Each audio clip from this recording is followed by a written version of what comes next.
नमस्कार, आदाब, सत श्री अकाल। दोस्तों, मैं आपका दोस्त विष्णु कुमार आप सभी का हार्दिक स्वागत करता हूं भारत के सबसे बड़े online education platform Unacademy Rajasthan exam पर। दोस्तों, कैसे हैं आप सभी? बहुत ही बढ़िया होंगे और अपनी जो तैयारी है उसको बढ़िया तरीके से आगे बढ़ा रहे होंगे। इसमें तो कोई डाउट नहीं होना चाहिए। अगर डाउट है तो इसको सुधारिए और अपनी तैयारी को बढ़िया तरीके से आगे बढ़ाइए भाई।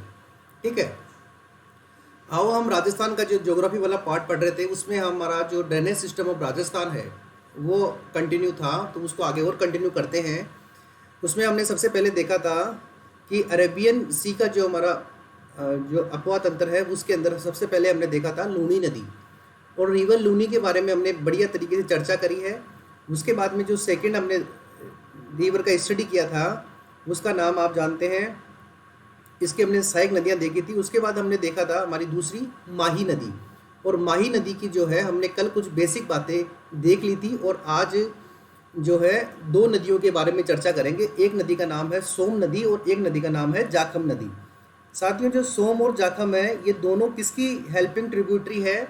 ये हमारे माही की हेल्पिंग ट्रिब्यूटरी है, जिसमें से हम बात करते हैं सोम नदी की। तो देखिए साथियों, सोम नदी जो है बीछा मेड़ा की पहाड़ियाँ है। कहाँ पर है ये? उदयपुर में है। यानी इसका ओरिजिन पॉइंट क्या है? बीछा मेड़ा हिल्स, उदयपुर। उसके बाद में फ्लो होती है कहाँ पर? डूंगरपुर में। तो पहली बात ये देखना कि ये कितने डिस्ट्रिक्ट्स में फ्लो हो रही है? उदयपुर और डूंगरपुर में। और डूंगरपुर का ही एक क्षेत्र है जिसे बोलते हैं जिसे हम बोलते हैं नवाटापुरा। एक गांव का नाम है, एक विलेज का नाम है जिसका नाम है नवाटापुरा। और ये नवाटापुरा विलेज कहाँ पर है? ये डूंगरपुर डिस्ट्रिक्ट में है। कहाँ पर है? डूंगरपुर डिस्ट्रिक्ट में है। और यहीं पर एक नदी और आकर मिलती है, उसको देखते हैं जाखम नदी। वो नदी कौन सी है? रिवर जाखम। जो जाखम नदी है उसका ओरिजिन कहाँ से होता है दोस्तों? छोटी सादड़ी। और छोटी सादड़ी एक जो एरिया है ये कहाँ पर है? प्रतापगढ़ में है। कहाँ पर है? प्रतापगढ़ में। तो छोटी सादड़ी प्रतापगढ़ से एक जाखम नदी का ओरिजिन होता है, और ये डूंगरपुर में फ्लो होती है। उसके बाद प्रतापगढ़ और डूंगरपुर, और डूंगरपुर का वही गांव जहाँ पर सोम नदी आकर मिली थी जिसका नाम है नवाटापुरा विलेज और डूंगरपुर डिस्ट्रिक्ट। यहाँ पर एक जो है त्रिवेणी संगम बनाती है, और उस त्रिवेणी संगम का नाम है बेणेश्वर धाम। क्या नाम है दोस्तों? बेणेश्वर धाम। और ये बेणेश्वर धाम जो है बड़ा प्रसिद्ध है। यहाँ पर माघ पूर्णिमा को प्रतिवर्ष मेला लगता है, और ये जो मेला है हमारे जो आदिवासी भाई हैं हमारे दक्षिणी राजस्थान में जो रहते हैं उनके लिए कुंभ के समान है। इसलिए इस मेले को क्या बोलते हैं? आदिवासियों का कुंभ बोलते हैं। क्या बोलते हैं? आदिवासियों का कुंभ। और ये जो नवाटापुरा गांव है जहाँ पर बेणेश्वर धाम है, यहाँ पर एक त्रिवेणी संगम बन रहा है। क्या बन रहा है? त्रिवेणी संगम। और आप जानते हो हिंदू परंपरा में जो त्रिवेणी संगम है जहाँ पर तीन नदियाँ आकर मिलती है उसे पवित्र स्थान मानते हैं, होली पैलेस मानते हैं। ठीक है ना? इसलिए ये त्रिवेणी संगम बड़े महत्वपूर्ण है। तो ये पहला संगम आ गया है। इसके आगे में मैं आपको तीन संगम और बताऊंगा। राजस्थान में कुल ऑथेंटिक रूप से 4 संगम है, उनकी सबकी चर्चा करेंगे। तो ये दो नदियाँ हो गई, एक नदी का नाम है सोम और एक नदी का नाम है जाखम। एक बार आप मैप में देख लो जिससे आपको भी क्लियर हो जाए। ये देखो साथियों, ये एक रिवर दिखाई दे रही है जिसका नाम है जाखम रिवर। देखो ये जाखम रिवर का ओरिजिन जो है ये छोटी सादड़ी से होता है। उसके बाद में ये जो है उदयपुर और प्रतापगढ़ की सीमा बनाते हुए नवाटापुरा गांव में आकर किस में मिल जाती है? हमारे माही में मिल जाती है। और ये उदयपुर की ये देखो बीछा मेड़ा की पहाड़ियाँ हैं। इन्हीं बीछा मेड़ा की पहाड़ियों से नदी का ओरिजिन होता है, और ये नदी आते हुए हमारे जो डूंगरपुर है उसके पास में उदयपुर से आती है, और डूंगरपुर के पास आकर नवाटापुरा गांव में माही में मिल जाती है, और एक त्रिवेणी संगम का निर्माण करती है डूंगरपुर में। और इसी संगम को क्या बोलते हैं? बेणेश्वर धाम बोलते हैं, जहाँ पर माघ पूर्णिमा को मेला लगता है। अब देखो ये जो हमारी जाखम नदी है इसके ऊपर एक डैम बना हुआ है, ये एक बांध बना हुआ है इस जाखम नदी पर। अब देखो उस बांध की क्या चर्चा है, वो बांध क्यों महत्वपूर्ण है उसकी चर्चा करते हैं। देखो साथियों, देखो पहला बांध एक है माही बजाज सागर बांध। ये जो माही बजाज सागर बांध है ये देखो ये एमपी से ये नदी आ रही है जिसका नाम है माही नदी। और ये माही नदी में बोरखेड़ा नामक गांव पर बांसवाड़ा में एक बांध बना हुआ है जिसका नाम है माही बजाज सागर बांध। ये कहाँ पर है? बोरखेड़ा गांव में है। कहाँ पर है? बोरखेड़ा गांव। और ये कहाँ पर है? बांसवाड़ा में। कौन सी नदी पर है? रिवर माही पर है। देखो साथियों, ये नदी जो है ये मध्य प्रदेश से इसका ओरिजिन होता है, लेकिन ये कहाँ पर जाती है? गुजरात में जाती है। और गुजरात और राजस्थान की ये परियोजना है। यानी जो माही बजाज सागर डैम है ये जॉइंट वेंचर है किसका? राजस्थान और गुजरात का। जिसमें राजस्थान का जो परसेंटेज है वो 45% है और वहीं गुजरात का जो परसेंटेज है वो 55% है। यानी इन दोनों के जॉइंट वेंचर जो प्रोजेक्ट है जिसे माही बजाज सागर डैम कहते हैं। इस माही बजाज सागर डैम पर इलेक्ट्रिसिटी जो प्रोडक्शन होता है वो होता है 140 मेगावाट, 140 मेगावाट। साथियों, जो 140 मेगावाट का इलेक्ट्रिसिटी प्रोडक्शन है इसका 100% राजस्थान को मिलता है। Rajasthan gets 100% electricity. कितना मेगावाट होता है? 140 मेगावाट। अब आप कहोगे कि भाई हिस्सा तो राजस्थान का 45% है, तो 100% इलेक्ट्रिसिटी क्यों मिल रही है? तो साथियों, एग्रीमेंट में लिखा हुआ है कि हमारा जो साउथर्न राजस्थान है, जैसे डूंगरपुर, बांसवाड़ा, प्रतापगढ़, चित्तौड़गढ़, ये अभी डेवलप नहीं हुए हैं इकोनॉमी रूप से, एजुकेशनल रूप से, किसी भी रूप में पूर्ण विकसित नहीं हुए हैं। इसलिए इनका डेवलपमेंट करने के लिए, इकोनॉमिक एक्टिविटीज़ को ज़्यादा बढ़ाने के लिए ये जो 100% लाइट है, इलेक्ट्रिसिटी है, ये किसको मिलती है? राजस्थान को मिलती है। और सबसे इम्पोर्टेंट बात है, माही बजाज सागर जो बांध है साथियों, ये बांध की एक खास बात है कि ये राजस्थान का सबसे लंबा बांध है, the longest dam of Rajasthan. और इसकी लंबाई कितनी है? 3109 मीटर, यानी लगभग आप कह सकते हो अबाउट टू 3 किलोमीटर इसकी लंबाई है। 3 किलोमीटर लंबाई ये डैम है। तो ये हो गया माही बजाज सागर। ये कौन सी नदी पर है? माही नदी पर। अब जो मैं आपको दूसरा बांध बता रहा हूँ उसका नाम है कागदी पिकअप बांध। जैसे ये माही बजाज सागर हो गया, माही बजाज सागर, तो एक ये बांध है दूसरा माही नदी पर ही जिसका नाम है कागदी पिकअप। नाम ही क्या है? पिकअप। यानी माही नदी के बहाव क्षेत्र को, यानी माही नदी का जो फ्लो है उसको कंटिन्यू मेंटेन करने के लिए इस डैम को बनाया गया है। इसका देखो क्या है, माही बजाज सागर में जल आपूर्ति कंटिन्यू बनी रहे, ठीक है, और माही नदी भी आगे चलती रहे। इसका जो एक तीसरा बांध है माही नदी पर, उसका नाम है डैम कडाना। क्या नाम है? कडाना डैम। और ये देखो, ये कडाना डैम है। और ये कडाना डैम कहाँ पर है? ये हमारे गुजरात स्टेट में है। कौन से स्टेट में है? गुजरात स्टेट में है। और इस गुजरात स्टेट का कौन सा डिस्ट्रिक्ट है? ये महिसागर डिस्ट्रिक्ट है। कौन सा डिस्ट्रिक्ट है दोस्तों? महिसागर। यानी महिसागर डिस्ट्रिक्ट गुजरात में एक डैम है जिसका नाम है कडाना डैम, जो गुजरात में है।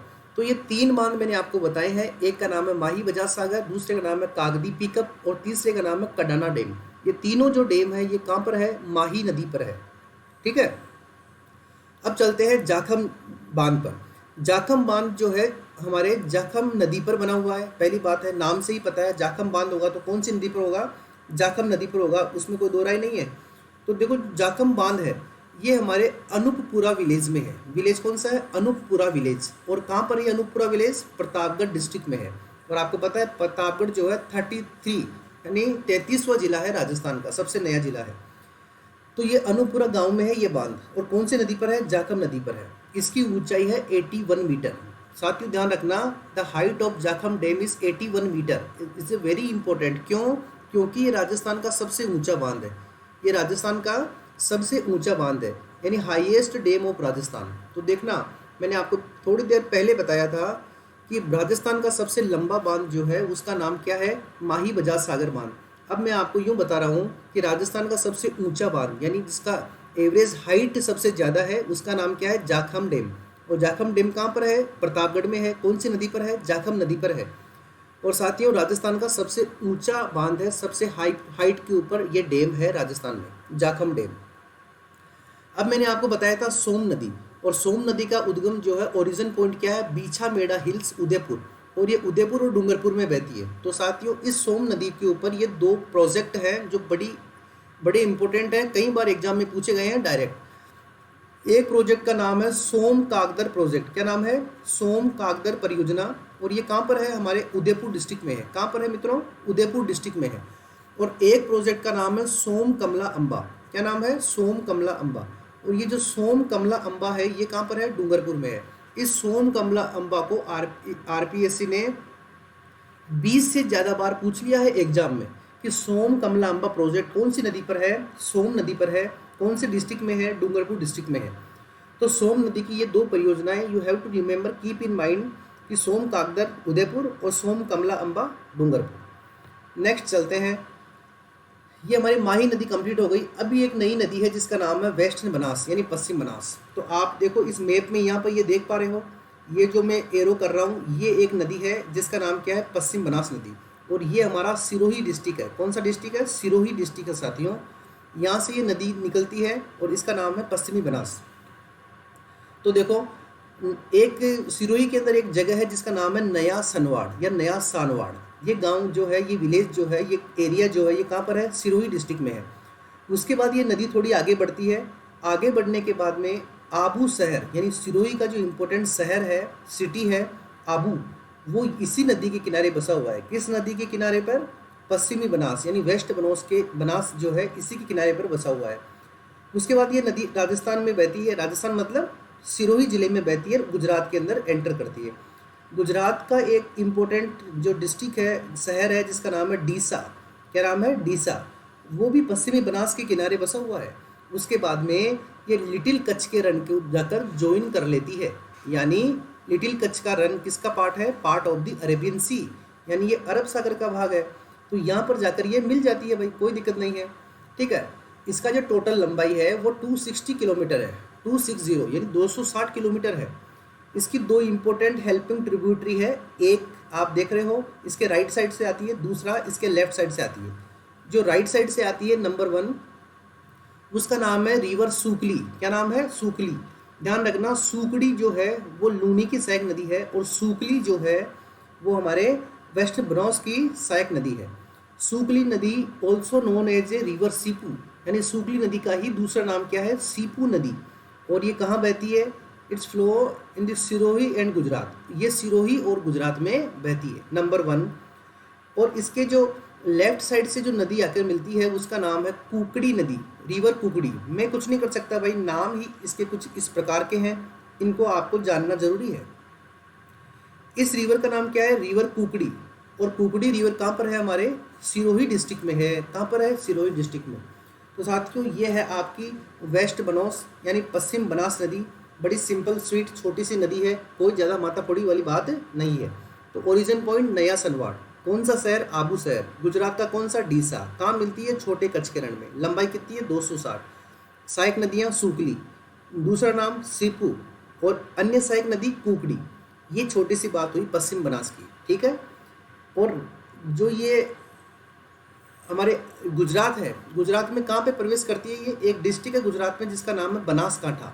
क्या नाम है? बनासकांठा। मैंने बताया था किसी भी नदी के बहाव क्षेत्र को सामान्य भाषा में क्या बोलते हैं? कांठा बोलते हैं। तो यहाँ पर एक जो ये नदी है इसका नाम बनास है, इसलिए ये इस क्षेत्र का नाम क्या हुआ? बनासकांठा। ये गुजरात का एक जिला है जहाँ पर पश्चिम बनास नदी एंटर करती है गुजरात में। आइए आगे चलते हैं। एक नदी का नाम है साबरमती नदी, रिवर साबरमती। नाम तो बड़ा फेमस है। साबरमती के निकट साबरमती आश्रम की स्थापना करी थी हमारे महात्मा गांधी जी ने। तो देखो साबरमती नदी कहाँ से निकलती है? ये पदराला गांव है गोगुंदा। पदराला गांव गोगुंदा का जो पठार है, प्लेट्यू है, माउंटेन है, वहाँ से निकलती है, जो अरावली का पार्ट है। और किस जिले में है? उदयपुर जिले में है। यानी साबरमती नदी का ओरिजिन पॉइंट कहाँ पर हुआ? पदराला गोगुंदा की पहाड़ियाँ उदयपुर से। उसके बाद में ये नदी आगे फ्लो होती है और ये पूरा उदयपुर क्रॉस करती है। क्या क्रॉस करती है? उदयपुर पूरा क्रॉस करती है। और उदयपुर क्रॉस करने के बाद ये गुजरात में एंटर करती है। कहाँ एंटर करती है? गुजरात में। गुजरात का एक फेमस सिटी जिसका नाम है गांधीनगर, और एक फेमस शहर जो सूती कपड़ों के लिए फेमस है जिसका नाम है अहमदाबाद। ये दोनों इसी नदी के किनारे बसे हुए हैं। तो गांधीनगर और अहमदाबाद ये दोनों कौन सी नदी किनारे हैं? ये साबरमती रिवर बैंक में है। और कौन से स्टेट के डिस्ट्रिक्ट हैं ये हमारे गुजरात के दो प्रमुख शहर हैं। उसके बाद में कहाँ पर ज्वाइन करती है ये हमारे खंबात की खाड़ी को ज्वाइन करती है, जो किसका पार्ट है? अरब सागर का पार्ट है। आपको पता है ये हिंदुस्तान का मैप है, और हिंदुस्तान के मैप में ये नीचे वाला जो एरिया है ये खंबात की खाड़ी है, और ये वाला जो एरिया है ये कच्छ की खाड़ी है। तो ये जो खंबात की खाड़ी है, बे ऑफ खंबात है, यहाँ पर दो नदियाँ जाती है, एक माही नदी जाती है और एक साबरमती नदी जाती है। और कच्छ के रण में कौन सी दो नदियाँ जाती है? एक लूनी जाती है और एक पश्चिमी बनास जाती है। ध्यान रखना इसका। ठीक है। तो उसके बाद देखिए इसकी टोटल लंबाई 416 यानी 416 किलोमीटर है। अगर राजस्थान की बात करें यानी उदयपुर की बात करें तो उदयपुर में ये ओनली 45 किलोमीटर लेंथ में बहती है। कितना? केवल 45 किलोमीटर लंबाई में बहती है। उसके बाद देखो वो आ जाती है इसकी सहायक नदियाँ, हेल्पिंग ट्रिब्यूटरी। अब सहायक नदियों में देखो, जैसे मान लो आपकी और मेरी कहीं मुलाकात हो जाए तो मैं आपसे पूछूं कि बताइए क्या खाना है आपको, कुछ मुंह मीठा करवाना है, क्या खाना है, तो आप कहो सर वैसे हमें मावा चाहिए। क्या चाहिए? वैसे हमें मावा चाहिए, यानी ये एक ट्रिक है, वैसे हमें मावा चाहिए, तो फिर मावा खिलाना पड़ेगा। तो वे का मतलब है रिवर वेतरई, वे का मतलब क्या है? वेतरई। से का मतलब है रिवर सेई, है का मतलब है रिवर हतमती, और मे का मतलब है मेसवा, और वा का मतलब है वाकल। क्या मतलब है? वाकल। यानी वेतरई, सेई, हतमती, मेसवा और वाकल, ये 5 इसकी महत्वपूर्ण सहायक नदियां हैं। किसकी? साबरमती नदी की। तो वेतरई जो नदी है वो कहाँ फ्लो होती है? हमारे डूंगरपुर और गुजरात। आप देखना डूंगरपुर के जस्ट नीचे कौन सा स्टेट है? गुजरात। सेई नदी जो है ये कहाँ बहती है? हमारे उदयपुर और गुजरात। उदयपुर के जस्ट नीचे जो डिस्ट्रिक्ट है, जो हमारा स्टेट है, उसका नाम क्या है? गुजरात। उसके बाद हथमती और मेसवा, और एक नदी और है वाकल। वाकल कहाँ बहती है? उदयपुर गुजरात। कहाँ बहती है? उदयपुर गुजरात। क्योंकि ये राजस्थान में उदयपुर से निकलती है, इसलिए इसकी जो मैक्सिमम जो ट्रिब्यूटरी रिवर्स है वो सभी कहाँ पर? उदयपुर और गुजरात में फ्लो होती है साथियों। तो ये हुई आपकी साबरमती नदी, और ये गुजरात के जिस जिले में एंटर करती है उस जिले का नाम है साबरकांठा। कौन सा जिला है वो? साबरकांठा। कांठा मैंने आपको बता दिया, नदी का जो बहाव क्षेत्र होता है, जो अपवाह क्षेत्र होता है, उसे स्थानीय भाषा में कांठा कहते हैं। क्या कहते हैं? कांठा। तो यहाँ से साबरमती नदी एंटर करती है, इसलिए गुजरात का ये जो डिस्ट्रिक्ट है इसका नाम क्या है? साबरकांठा। Got it? ध्यान रखना भाई दोस्तों इसका। तो देखो लंबाई कितनी है? 416 किलोमीटर राजस्थान में, 45 किलोमीटर सिंपल। पदराला गांव गोगुंदा से इसका ओरिजिन होता है, उदयपुर शहर से निकलती है, गांधीनगर अहमदाबाद इसी के किनारे है, खंबाती खाड़ी में जाकर ये मिलती है। सहायक नदियाँ क्या है? वैसे हमें मावा चाहिए, वे स्टैंड फॉर वेतरई, से फॉर सेई, है फॉर हतमती, मे फॉर मेसवा, और वा मतलब वाकल। सीधी सिंपल कहानी। ठीक है साथियों, तो ये हमारी हुई अरब सागर की नदियाँ, जिसमें हमने देखा लूनी नदी, माही नदी, पश्चिमी बनास नदी और साबरमती नदी। ये चारों नदियाँ हमने देखी है, जो हमारे कहाँ पर जाती है? हमारे अरेबियन सी में जाती है, अरब सागर में जाती है। अब आओ हम बात करते हैं अंतः प्रवाह नदियों की। अंतः प्रवाह यानी इनलैंड ड्रेनेज जो रिवर है, इनलैंड फ्लो जो रिवर्स हैं, उन्हें हम बोलते हैं अंतः प्रवाह नदियाँ। साथियों अंतः प्रवाह क्यों बोलते हैं नदियों को? यानी ये नदियाँ जो है न तो अरब सागर में जाती है और न ही बंगाल की खाड़ी में जाती है। अब डायरेक्ट तो अरब सागर में जाएगी नहीं, डायरेक्ट बंगाली खाड़ी में जाएगी नहीं, क्योंकि इतनी बड़ी नदियाँ नहीं है।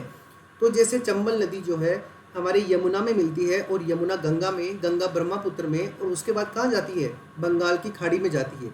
उसी तरह से जो इनलैंड फ्लो रिवर्स हैं, जो अंतः प्रवाह की नदियाँ हैं, ये न तो किसी बंगाली खाड़ी में जाती है और न ही अरब सागर में जाती है। यानी बरसात का जो सीज़न आता है, वर्षा ऋतु जो आती है, वो हैवी रेनफॉल जब होती है, तो ये नदियाँ मरुस्थल के ही किसी भाग से ओरिजिन होती है, और फिर एक डिस्ट्रिक्ट, दो डिस्ट्रिक्ट में बहकर वापस मरुस्थल में ही इनविजिबल हो जाती है, अदृश्य हो जाती है, विलुप्त हो जाती है, लुप्त हो जाती है, दिखाई देना बंद कर देती है। क्यों?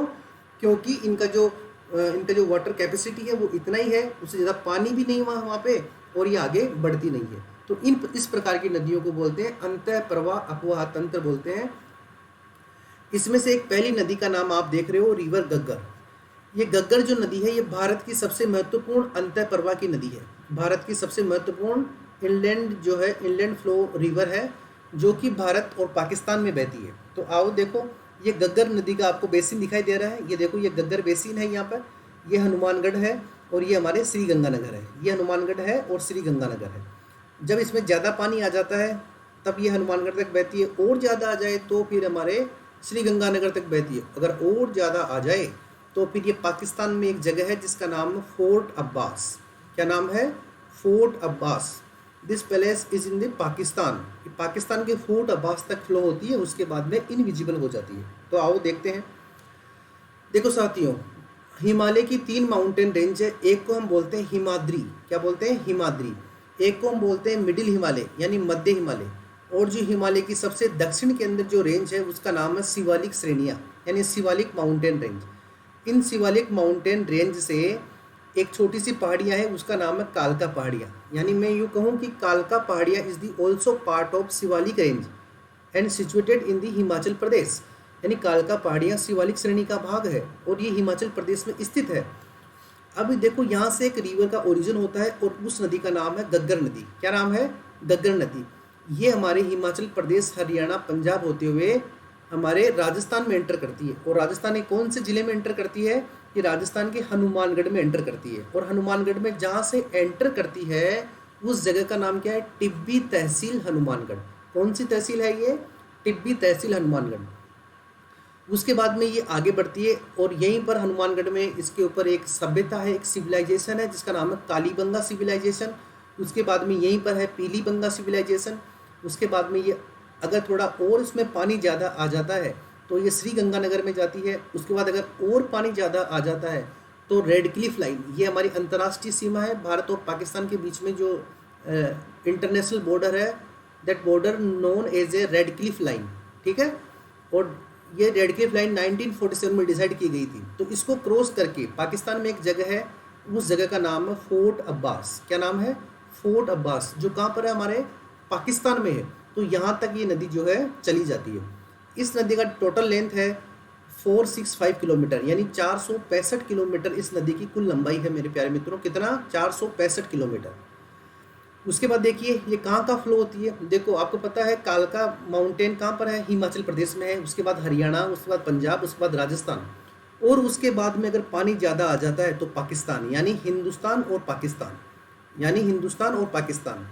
अब आप कहोगे कि सर आपने तो बताया था कि भाई जो अंत्य प्रवाह की नदियाँ होती हैं एक दो जिलों में बहती है। कोई बात नहीं, एक दो जिलों में बहती है, बिल्कुल ठीक है। ये दो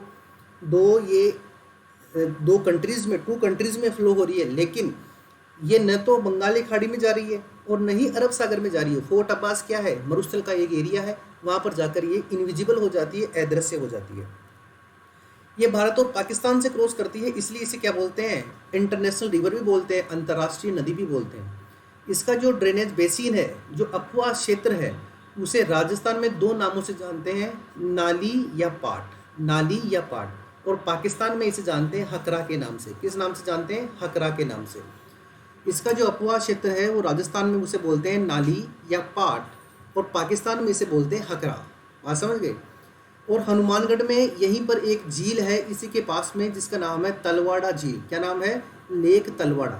और साथियों ये जो तलवाड़ा झील है ये राजस्थान की सबसे नीचे झील है। नीचे का मतलब है अगर सी लेवल से हम इसे नापें तो सी लेवल से ये नीचे ही स्थित है। यानी अगर आपसे पूछे कि राजस्थान का सबसे ऊंचाई पर स्थित झील कौन सी है, तब आप आंसर क्या दोगे? लेक नक्की, जो कहाँ पर है? सिरोही डिस्ट्रिक्ट में है।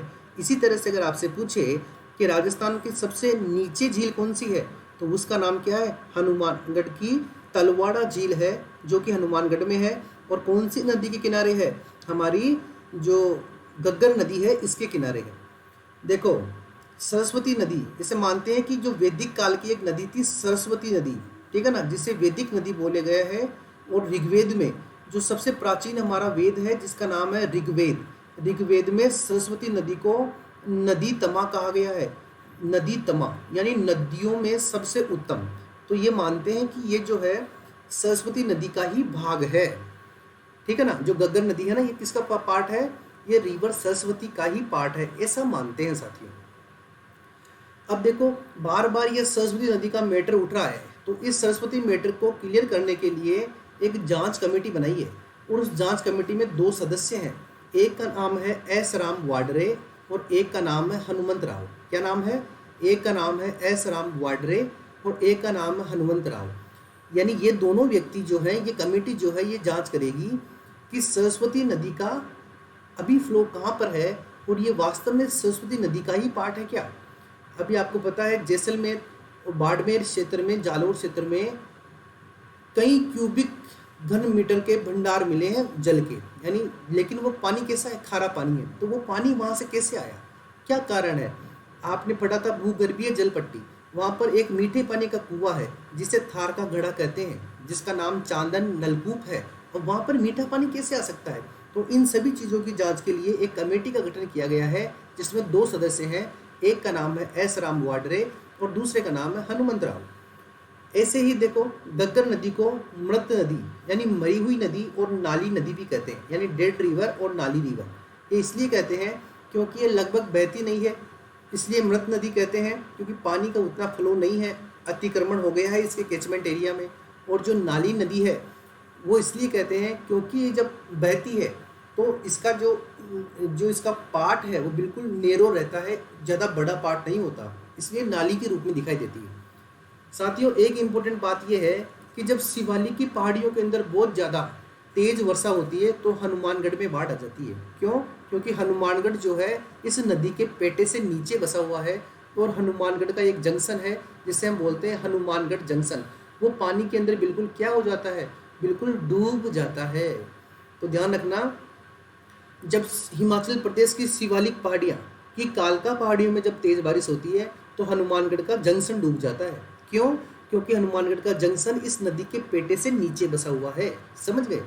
ठीक इसी प्रकार अगर नागपहाड़ अजमेर में बहुत ज़्यादा बरसात होती है, नागपहाड़ अजमेर जो कि ओरिजिन पॉइंट है किसका, हमारे लूनी रिवर का, ठीक है, अगर यहाँ पर बहुत ज़्यादा बारिश होती है, बहुत तेज़ वर्षा होती है, तो बालोतरा जो कि बाड़मेर में है, जहाँ पर ये नदी खारी हो जाती है, इसलिए इसको खारी मीठी नदी के नाम से जानते हैं, वहाँ पर बाढ़ आ जाती है। क्योंकि बालोतरा भी क्या है, लूनी नदी के पेटे से यानी लूनी नदी के तल से नीचे बसा हुआ है। बात समझ गए आप? लूनी नदी के तल से नीचे बसा हुआ है साथियों। तो ये हुई हमारी किसकी बात, गग्गर नदी की बात हुई। ऐसे ही एक नदी है दूसरी, साबी नदी। ये दूसरी नदी है अंतः प्रवाह की साबी नदी। पहले एक बार ये देखो, ये साबी नदी आपको मैप में दिखाई दे रहा है, SABI साबी बेसिन। देखो ये जयपुर है और ये अलवर है, यानी ये कहाँ पर बहती है, जयपुर और अलवर में बहती है। उसके बाद में कहाँ जाती है, हरियाणा का एक जगह है पटौदी। तो देखो साबी नदी की लंबाई 185 किलोमीटर है और साबी नदी का उद्गम एक पहाड़ियाँ हैं, ये पहाड़ियाँ आपको दिखाई दे रही है, ये पहाड़ियाँ हैं सेबर की पहाड़ियाँ। और सेबर की पहाड़ियाँ कहाँ पर है, जयपुर में है। सेबर की पहाड़ियाँ कहाँ पर है, जयपुर में। और इन्हीं जयपुर में सेबर की पहाड़ियों के पास में जयपुर में ही एक सिविलाइजेशन है जिसका नाम है जोधपुरा सभ्यता।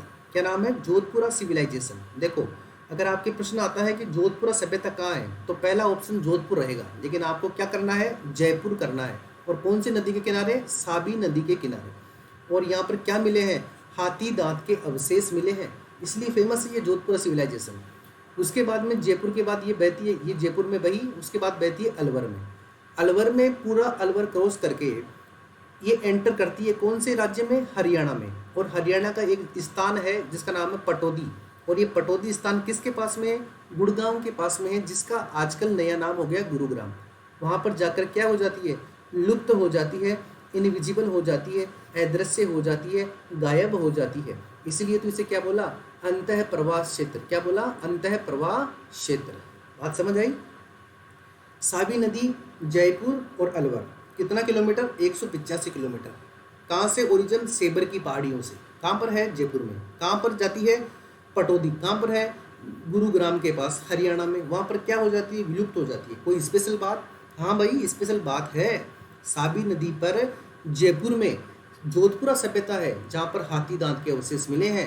जोधपुरा सभ्यता जयपुर में है, इस बात का विशेष ध्यान रहे। तो ये आपकी दूसरी नदी है, साबी नदी। इसी क्रम में हम आगे और बढ़ेंगे, लेकिन आज के लिए इतना ही। इसके आगे मिलते हैं कल। अगर आप मुझे कोई भी बात पूछना चाहते हैं तो कमेंट कर सकते हैं, या फिर मेरी लाइव क्लास के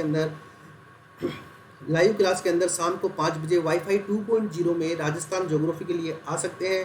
और इंडियन ज्योग्राफी के लिए सुबह 9 बजे अनअकैडमी की स्पेशल क्लासेस के अंदर इंडियन ज्योग्राफी के लिए आप मेरे से मिल सकते हैं, लाइव बात कर सकते हैं। ठीक है साथियों, तो अपनी पढ़ाई को कंटिन्यू रखना और इसी तरह से आगे बढ़ते रहना। और शाम को मिलते हैं 5 बजे राजस्थान ज्योग्राफी के लिए वाईफाई 2.0 पर। सभी का स्वागत रहेगा वहाँ पे। तब तक के लिए नमस्कार, स्वस्थ रहो, खुश रहो, मस्त रहो, अपनी तैयारी को आगे बढ़ाते रहो। जय हिंद, जय भारत।